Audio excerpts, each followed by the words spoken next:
All right, guys. So I'm back with Slytherin and Gryffindor talking about the two houses, talking about stuff.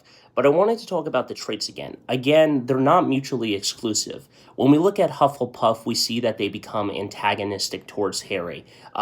We see that Peter Pettigrew being a Gryffindor doesn't necessarily mean that once they graduated, he couldn't turn evil and be a coward and stuff. We see that Regulus, even though he was a Slytherin and representative of House Black in the air and everything, he still sacrificed himself to defeat Voldemort. And it didn't work his way, but it is. Snape being a double agent and everything, even though he was a little biased towards his house and hated Hermione and everything.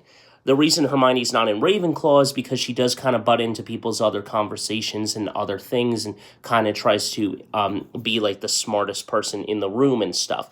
But at the end of the day, I don't think anyone is mutually exclusive with the house traits. The hat takes into your consideration of your traits and everything else, and you can be ambitious and everything along the lines of that. With that being said, if you were at Hogwarts, what do you think your favorite subject would be? Something like potions, a classic Slytherin, or maybe defense against the dark arts for a daring age?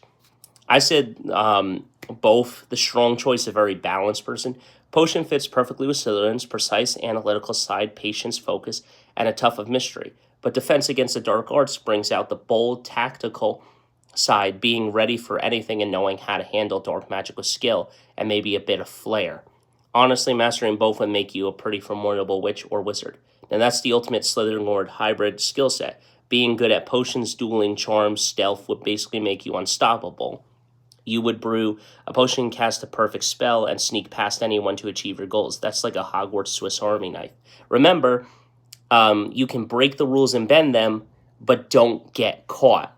Unfortunately, the Marauders did get caught because they're not as smart. Honestly, you would probably be the kind of student of other houses whisper out, who's that? How does they do everything? And then we'll go into the other side. I'll go in for the dramatic and powerful side, very Slytherin. So this is still me breaking it down. I have some stuff from ChatGPT.